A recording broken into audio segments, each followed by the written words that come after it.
I'm ready for the divorce. I don't think, yeah, that is what I said. I'm ready for the divorce. I don't think this marriage itakuwa kama the way it was before. I don't think it can work. I don't think, according to me, I don't think it can work. Unatakaje na life? Unatakaje na life? Utu to complain to every now and then, every now and then. What's up with you? Na shida huyu mse. Hata akushike na makosa. Hata akushike na nini? Ananyamazanga tu, hata uwezi jua anafikiria aje. Hata ni wenye wanaweza kumanda like for live. Uwezi jua anafikiria aje. Mambo vipi, kama kawaida, this F001, your number one online channel where we educate, we entertain, and most importantly, we empower, guys. If you're new here, you know how we do it. Like, subscribe, and definitely don't forget to share. Anyway, mambo ni mengi, masando machache. It's a fantastic morning, quite chilly and sunny at the same time from this part of Nairobi. And if you're joining us for the very first time, feel at home. This is where you learn different things through different episodes. And it's a new episode right from Nairobi, just after we arrived from Mombasa, and everything has been going well, save for the bad news that we are having. The other time when we met this couple, very good family, expecting third born, have been living happy for 6+ years. No one saw it coming, and I believe that it all began like a fantasy or something nice that they hoped maybe in future it would end up like they started. Just like any other people, I've been talking to them, and I want to appreciate them for coming. We talk as adults. Today it could be pride ruling, but believe me, in the next few years, kids will be asking questions. One or both of you will be suffering in future because of the likely decisions that you are likely to make at the end of this interview. But before we jump into conclusion, I want to give a fair share of you guys just opening up. Be honest. Kama ilifanyika tuseme ukweli, kama ikufanyika tuseme ukweli. I want to start with the gentleman. I believe we loved this lady, Diana. That is why you're still here, because of the love and being that she's the mother to your kids. I believe at one point you people had a very, very good story. Maybe for those who don't understand or those who don't know, where did your whole story begin? How have you guys been? Tufike pale tupo sasa. Karibu sana.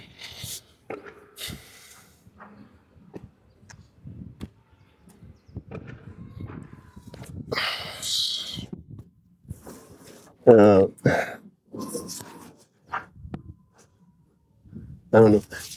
Sorry, sikuwahi imagine itawahi fika siku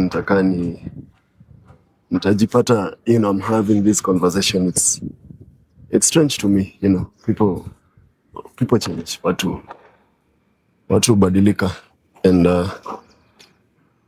if I'm to go back to the early days of me, meeting Mama Sheila, it was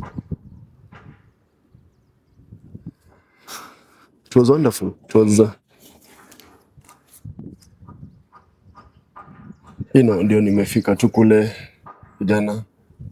I was doing education, geography, physics. She was doing BCom, and me meeting her was just circumstantial because it was a school event, and she was a year ahead of me because but doing BCom, so when she was second year, mimi nilikuwa first year, and she was giving a talk. Head of she was giving a talk, and I fell in love with her. She was confident. She was very charismatic. I instantly had a crush on her. I decided to make my move. Immediately after the event, I approached her. Of course, akaniringia, just like, and I wanted the challenge. tupa mistari pale, invited her for, walks, outs and stuff. For 6 months, this went by. I I was enjoying her company, basically. Really enjoyed her company despite, all the, for 6 months. And eventually she said yes to me. And yeah, things went by. We got our firstborn. We got our firstborn. And then she gave birth towards her graduation. And we decided we were still in Meru back then. We were still in Meru. By then, the campus was Chuka. So, tukakaa Meru kidogo. And nilikuwa nafanya writing. I was doing writing, online writing. And yeah, it kind of kungangana tu ile ya kawaida. Things were, we could manage meals, we could manage, the small rent. And then luckily she got a job immediately after graduating. She got a job as a bursar. Na yeah, things mambo ikakaa vizuri kwake. But like I said, she was very supportive, very understanding, because she could chip in. She could chip in wherever she saw that I was, kind of straining, struggling. Na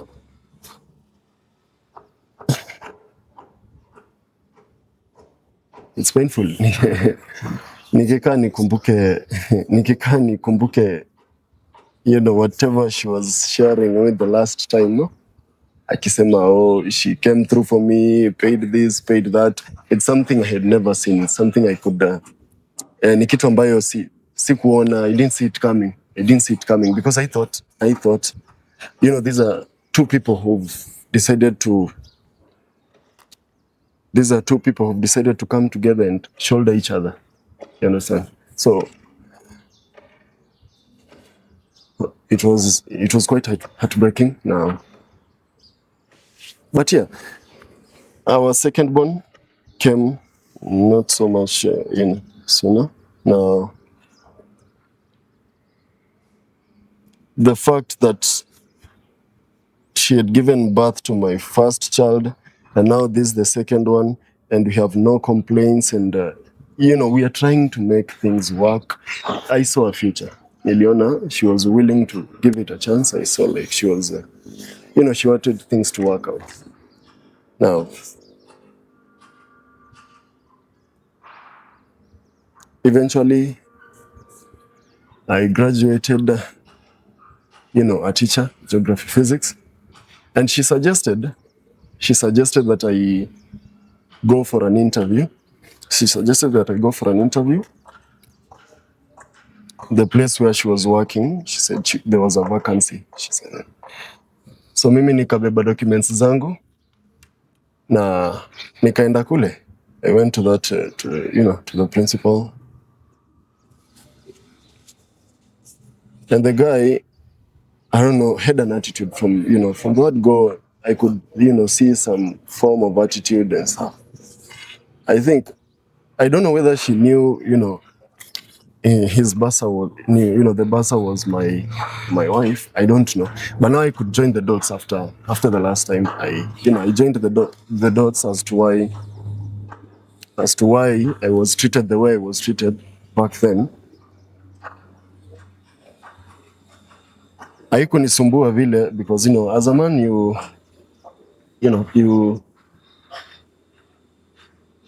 go through life, you kind of get used to rejection. So it didn't really click in my head that there was a motive behind whatever whatever was said to me that day, whatever was whatever attitude was shown to me that particular day.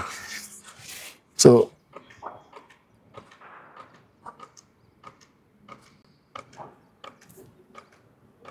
nikarudi streets, tamaked. I tamaked na eventually got a job. But along the way, things were things were just okay. Things were fine. Like we could, nakwama hapa, she comes through. Things were just fine. We were a very happy, kind of comfortable family. Up to until my mother's sickness. Mamangu aligonjeka. She suffered from cancer. No, we took her tukampeleka Aga Khan, the treatment process and everything. Now, the bill ya hospitali, it came to around 350,000, something close to that. And at that time, I couldn't access any loans. I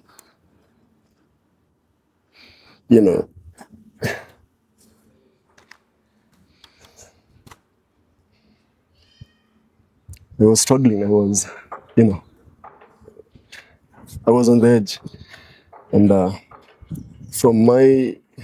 from my position, I was like, my wife will come through for me, for now, because I perceived her as capable too at that time. She was my better half. She was someone that, I shared everything with. And so I sought help. Nikamwambia kama anaweza, chip in, anaweza come through. And yeah, she gave me 10,000. And I won't lie, it was kind of disappointing to some extent. But I don't know, for some reason as a man I had to understand. And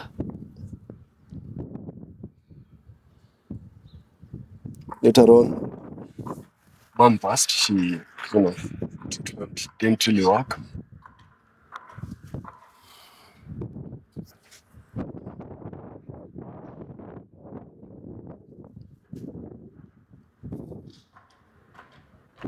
And it was painful. It was depressing.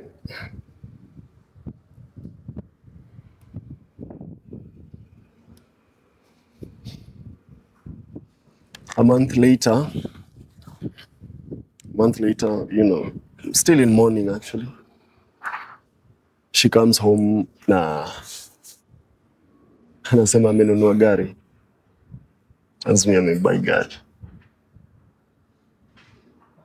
All this while, I'm still struggling to pay up the hospital loan because sikuwa nimeimaliza the hospital bill. I'm using loans, trying to borrow from friends and stuff. But I couldn't tell her. I couldn't share that with her. She had already come through from her, to the best of her ability. She had,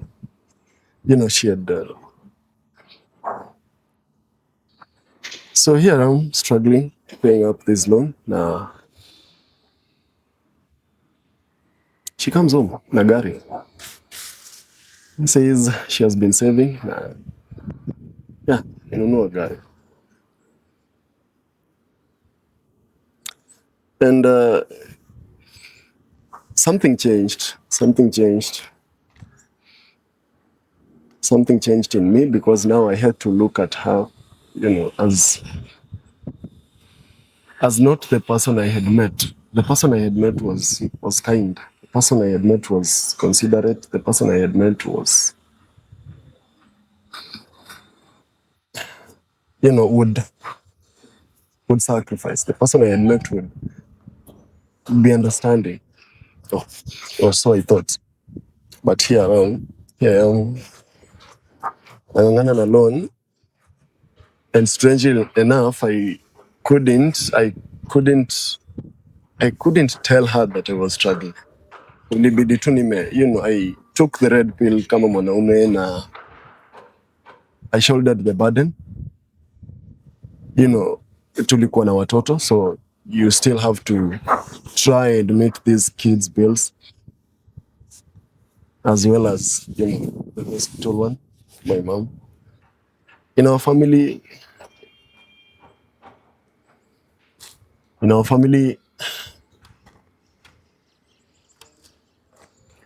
let me just say it simply, familia, in our family, I was the only one that, really,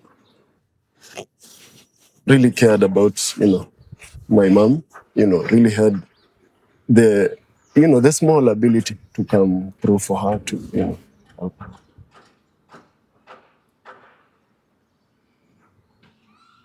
And so, mi ndio nilikuwa tegemeo peke yake at that time.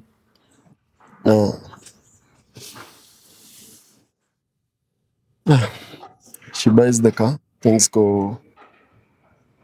are a bit smoother on her end. Things are smooth on her end. Na madharau ikaanzia hapo. I could now kupika, it seemed like a bother. Kufua nguo za watoto, seemed like a struggle.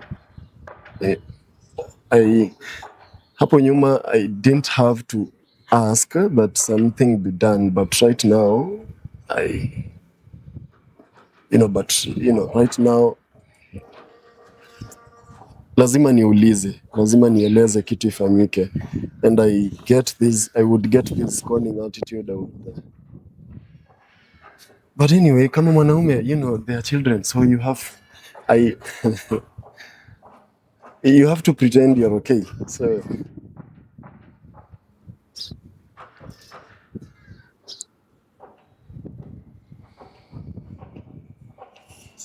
right up to yesterday,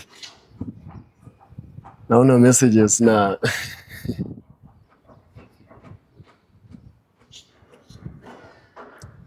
for a woman to be in a position to say to share such intimate details za pregnancy, details za almost had a miscarriage, and worse, the principal, Mr. Musila, somehow topped up, ali top up kununua the car. We are grown up. We no man does that, just out of goodwill. Like, you have to be a very rare breed of some sort, to just want to do that out of kindness. You being a principal.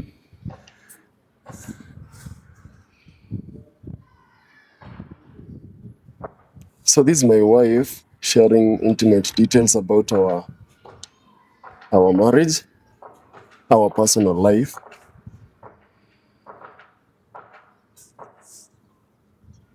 And it is heartbreaking because, the person seated here today is not, I don't recognize her. I don't recognize her. And it's particularly painful for me because, there are kids involved. If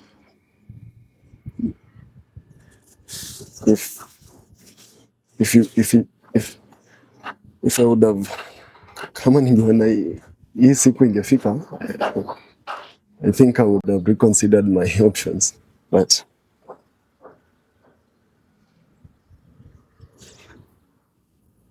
yeah. Thank you very much. It's quite a sad story. No one saw it. It's very well. Guy, what happened? Or what is up? Okay. On my end, I think this guy akona trust issues na mimi, according to me. He could tell me why we have come from far. Tumesaidiana mambo mingi. All of a sudden, just messages, and these messages are okay. Hana a good evidence with the so-called messages, right? Because me as a person, I have to communicate with my boss, as I said earlier, right? So tell me why kila time, just now I can see for myself, he's someone else as from the time we met. because kulingana na venye ana behave ni kama mtu ako na mtu mwingine mahali ashaanza maisha. You see, unajua men are so funny. Mnaanza na mtu maisha kidogo kidogo, a man will meet his type mkiwa in a relationship, right? So unakuta wewe you are just nothing, you see, but asha meet type yake. When you are still there, asha move on and wewe hata ujui anything. As for me, I can say he have already moved on. He was just trying to look for an excuse yenye ametafuta for long na hajaipata, right? Now because of the so-called messages, na si messages ziko na evidence ya kuonyesha that this and this and this happened, akona hiyo opportunity. For me, on my end, I don't have any problem with him, but anashinda akisema sijui this and this and this and this. Sikatai mamake alikuwa mgonjwa, right? I myself, I contributed the retro. I had 10,000 and the so-called 10,000, mimi ndiye nilikuwa nimetoa the highest.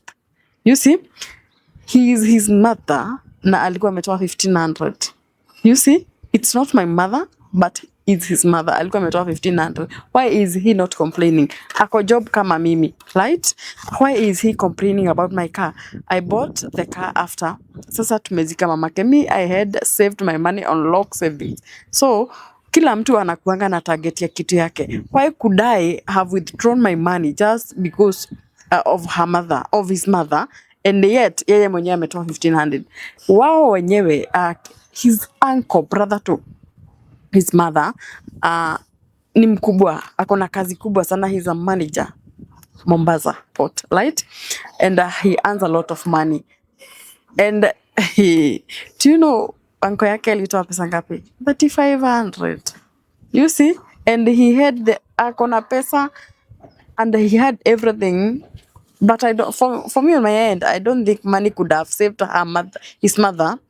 But it's like he have already given up. Maybe amepata type yake in the middle of our marriage, akapata type yake, right? For me, I'm ready for the divorce. I don't think. Yeah, that is what I said. I'm ready for the divorce.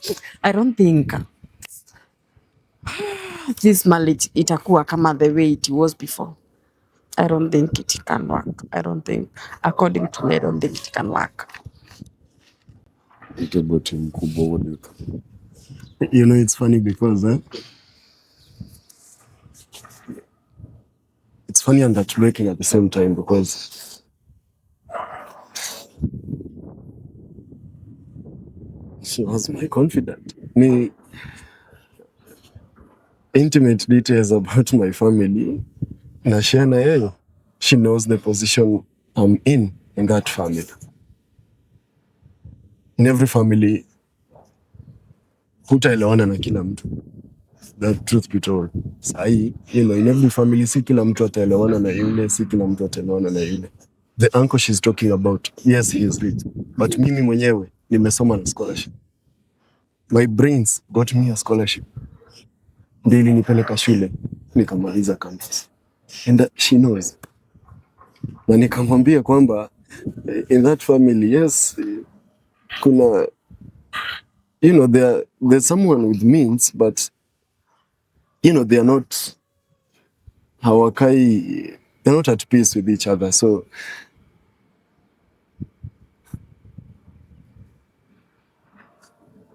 she was my confidant. She was. Now she's talking about divorce. For God's sake, Mama Sheila kuna watoto. Yeah, we have children, and according to me, as much as you're not comfortable living with me anymore, as much as you have developed trust issues, why should we move on? Huh? I don't see any need of you trying to like staying with me and yet you're not comfortable. You people, I know men, right? You see, for me, I can say I neglect so much. First meeting with you, Secondly, manning with you, right? Because I think you need a young lady from campus. As much as I'm a year older than you, that's why you can't even respect me, right? Another thing, just because I earn more money than you're not even comfortable, right? Yeah. So kuliko tushindage ma complaints za hapa pale, let me just give you a divorce. My lawyer will give you the papers. I don't think we have anything else to discuss about. If you feel you need the house, I can leave it for you. And also, if you feel you can come and collect your clothes, I don't see anything else you need in that house apart from your clothes, right? So it's upon you. For me, I'm done and done, right? Bro, thank you so much. I don't think I have anything else to talk. Cause wait, in maisha bana. Thank you.